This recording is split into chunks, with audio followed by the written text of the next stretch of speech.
After the huge mess of Big and Carrie's affair, both of them cheating on their own partners, Aidan, Carrie's boyfriend, and Natasha, Big's wife, you'd think they would finally get back together once everything came out. Everyone knows now.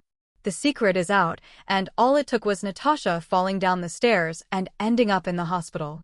So, I couldn't help but wonder, why didn't Big and Carrie finally get back together after Natasha found out? Hello there, and welcome to my channel where I talk about TV shows I love. Around here, nothing happens by accident. There's always a reason. Let's talk about it. In Season 3, Episode 9, Big tells Carrie, "It's not working. I'm getting out. If you know anyone who's interested." Then later on the phone, he says, "Look, about what I said about leaving my marriage, I thought about it, and it's going to cost me a lot of money. So maybe just forget what I said. I figured I made my bed, so I might as well lie in it." Then at the end of the episode, Big calls Carrie's apartment, talks to Aidan, and finds out she's staying at a hotel. He shows up there and says, "I was a jerk to you on the phone the other day. When I said I was leaving, you didn't say anything, so I got scared." Then Carrie cuts him off. It's clear that even though he's interested in Carrie and misses her a lot, he doesn't actually know what he wants. Does he just want to have an affair? Does he really want to divorce Natasha? Here's the thing, right now, he only wants to divorce Natasha if Carrie will get back together with him. If she's not interested anymore, and there's no hope for them, then Big will stay with Natasha. Definitely the coward's way out. But by the end of Season 3, Episode 10, Big has finally figured it out. Do you know what your problem is? You want it all. You want the girl you sleep with me, and the girl you go home to her. That's not fair. I just want you. I can't do this anymore. I can't sleep with two people at the same time. I'm going to tell her tonight." "What?" No. I have a boyfriend who loves me, and you have a wife who loves you." If Carrie had said in this moment, "Okay, let's do this for real. Go tell Natasha, and I'll go tell Aidan," would Big really have done it? Would Carrie really have done it? They're both playing this game of chicken, trying to see who will blow up their life first for the other person. Neither of them wants to be left standing alone if the other person backs out at the last second and changes their mind, which could definitely happen since they've broken up so many times before and have been so hot and cold with each other. There's no trust between them. Neither can trust that the other person is going to keep their promises, which is kind of funny because neither of them is being faithful to their current partners. They both know deep down that if the other person is willing to do all this cheating and sneaking around, then they can't really be trusted to keep their word, especially since they've both hurt each other before. This back and forth continues into the next episode, Season 3, Episode 11, the episode where everything explodes. They've been continuing the affair for about 3 weeks now, and Big makes his point clear at the start of the episode. "I picked this hotel because it's safe. Nobody knows us on the street. I don't care who sees us." Big is okay with his marriage blowing up, whether it's by his hands, Carrie's hands, Natasha's hands, or whoever. It could be a random friend of Natasha's on the street who sees him with Carrie. And if that blows up the marriage, fine by him. But this tough attitude doesn't mean much when he's had the choice to just divorce Natasha at any time during this whole affair. He's letting other people make the decision for him instead of doing it himself. Carrie stands firm. "I don't care who sees us." Yes, you do. And I do too. Do you want people to get hurt? But she keeps sleeping with Big anyway. The lying, the sneaking around, the cowardice, it's all there. I actually do like Carrie and Big together because they are a perfect match. Look how similar they are. Big has let fate decide what happens. And Carrie has thrown her problems into the air, hoping everything just works out. So why can't they just get together already? Harry's conversation with Miranda gives us a clue. What about Aidan? Yes, what about Aidan? I would die if he found out. And now Big is acting jealous. I'm so afraid he's going to call him or do something stupid. He's already threatened to tell Natasha. Well, what did you think was going to happen? I didn't think. I just did. And now I'm terrified that we've messed it all up, and now it could never be what it was supposed to be. There's been this fantasy in Carrie's mind that she's too scared to say out loud. She tells Alexander in the very last episode that she wants this ridiculous, inconvenient, all-consuming, can't live without each other kind of love. She wants to be whisked away to Paris. She wants to be chosen. She wants to be Natasha. I go into more details about this in my copycat video. She wants to have this big, grand romance with Big, but she doesn't want to be the one to make it happen. She doesn't want to be the one who ruins a marriage because in her mind, that's not how it's supposed to go. That's not how the story should be told. Throughout the show, Carrie is always thinking about and questioning the rules of love, how a lot of the rules are silly or change all the time. But when it comes to Big, her first love, she wants to follow the rules.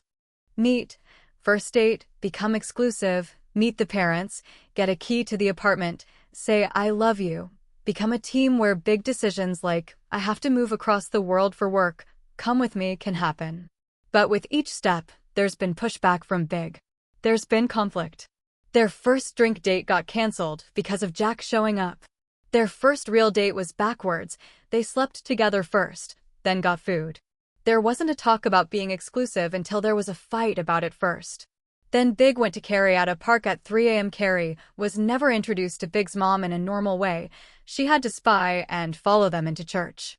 Carrie never got that spare key and punched Big over it. And when she said, I love you, after getting the pigeon purse, Big didn't say it back. He just kissed her nose. And we all know how the Paris conversation went. This time, though, after everything, it has to work out. It has to follow the rules. It has to be what it was always supposed to be, a grand romance of two people falling in love and living happily ever after. It's not supposed to be this messy, and it's not supposed to ruin other people's lives. There's also a hidden thing that nobody wants to say. What if we ruin this marriage and this relationship, lose everything, get back together, and after all that hurt and lying and cheating, we still don't work out? Will it have been worth it? Is it worth giving up Natasha and Aidan for this when it hasn't worked out twice before already? And this is why Carrie keeps bringing up, what about Aidan? What about Natasha, throughout all of this? Because nobody knows the answer. What do you want? I want everyone to get out of this without anyone getting hurt. She doesn't say, I want Big, or I want Aidan, or I want things to go back to normal. It's a vague, empty statement that doesn't really say anything. Nothing real can be done to make it happen because we can't go back in time and undo what's been done. She's terrified of everything being messed up because it's already messed up. It can't be fixed. That's it. Everything they've done can't be undone. And she knows this. Give me the phone. I'm going to tell Natasha. What are you going to do? Call her at the beach and tell her you love me and that you want a divorce? Give me the phone. And if you really wanted to tell her, you would have told her by now. This is Carrie calling Big's bluff, or what she thinks is his bluff. Make the first move. I'm not going to break up with Aidan and mess up my life unless I know for sure that you'll be there for me. Here, call her. If I make that call, are you going to be there for me? Are we really going to do this out in the open? No cocktails, no hotel rooms, real life. Carrie in or out? I need more time. This was the last chance. This was the moment to put it all out there, to make a final decision. Okay, I'll break up with Aidan. You divorce Natasha. It's just going to be us. Me and you. Let's do this. But she can't accept this deal. It would be too risky, too much of a gamble. I'm calling her Monday. Now, I'm not sure if Big was bluffing when he said this, if he was trying to call Carrie's bluff or what. It's a constant game with both of them. It's hard to tell what the other person is actually thinking or if they're just saying or doing something to get a specific reaction. At the hospital, Carrie goes to leave. Her parents are on the way. Hey, thank you for being here. I'll call you. For what? We're so over. We need a new word for over. But why? Why was this the end? Natasha knows now. The divorce is happening now. All that needs to happen is, Aidan doesn't know yet. She still needs to tell Aidan, but she can't do it. She can't throw it all away for Big at this point. She's disgusted with herself, and she's disgusted with Big. Jesus, how did we get here? Who are we? The Big that she wants to have this grand romance with isn't the same Big she sees in front of her at the hospital. In fact, she's not even the same person anymore. Both of them have changed so much in the past 3 weeks because they've crossed lines they didn't think they would. They've not only lost respect for themselves, but they've lost respect for each other. Big says to Carrie in the hotel after she pushes him away and says she's too hot, "What are you saving it for your boyfriend?" "No, you don't talk to me that way." Call Big anything you want, but he has never said anything that mean and low to Carrie before. He's never spoken like that to her until now. It's because he's lost respect for her. Carrie knows that Big sees her differently now, and she sees him differently too. They still love each other, for sure. That hasn't changed. But it reminds me of an episode of Friends, Season 8, Episode 15. Spoilers if you've never watched that far. Ross says to Joey, "Mona just dumped me." "Oh man, I'm sorry." "Why?" "Well, with everything that's been going on, I haven't exactly been the perfect boyfriend. I didn't tell her I got Rachel pregnant. I gave her a key to my apartment and then changed the locks. Then I lied to her about Rachel moving in with me. In a way, I actually blame her for not breaking up with me sooner. And that last line always hits me. It hits me years later. After going through so much with each other, don't you think they both judged each other a little bit for everything the other person did? Even though they were also doing the same things, there was no coming back after this. This version of Carrie and this version of Big couldn't get back together. Not only did they lose respect for themselves, they lost respect for each other.